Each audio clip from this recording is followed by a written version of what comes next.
This is something I wanted to talk to you about. Trump versus DeSantis in 2024. Who's the favorite? Who do you think wins?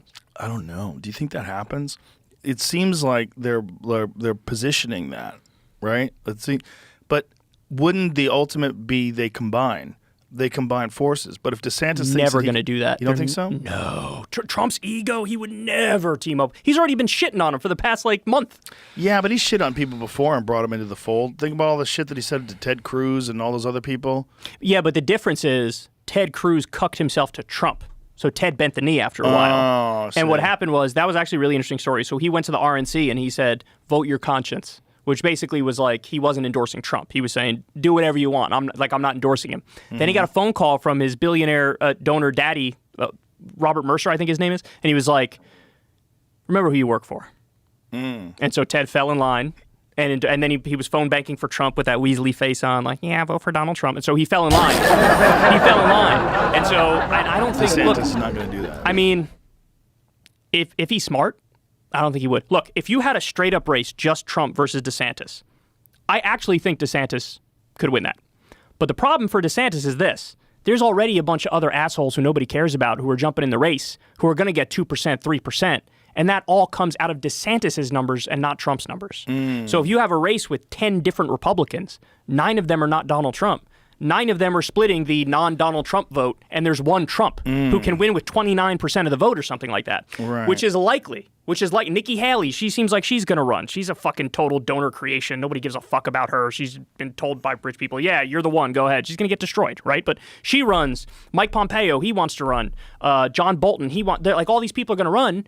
And then if you have all of them and DeSantis and Trump, you're handing it over to Trump. There are other Republicans who need to get in a room behind closed doors, talk it out, and say, look, we all have egos here, but we got to put it aside. And they should dole stuff out. DeSantis could say, all right, who wants to be Secretary of State? Who wants to be Vice President? Let's make a deal so I'm the only one running against him, because that's the only way they're going to take him down.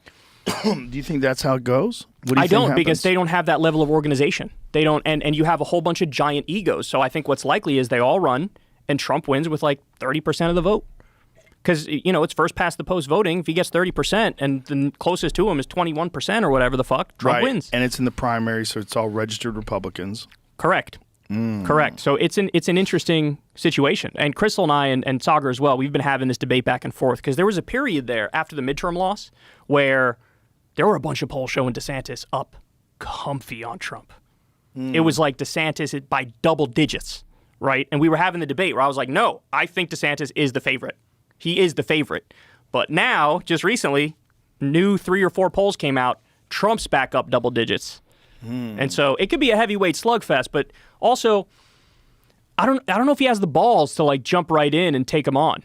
You know what I mean? Because he is the heir apparent. He is like Diet Donald Trump in a sense. So he might feel like if I just wait till 2028, I could probably win it. But his moment is now, right? Because in the midterms, the candidates that were most Trumpy were the ones who lost. So Carrie Lake, she was denying the election left and right. She was one of Trump's favorites. She lost. Doug Mastriano ran for governor in Pennsylvania.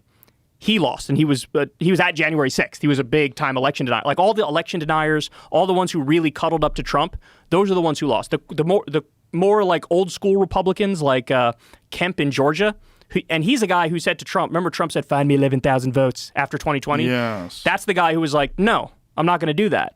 And that guy won his election easy in Georgia. So basically the more non-Trump Republicans did better. And so, there's a real weakness there.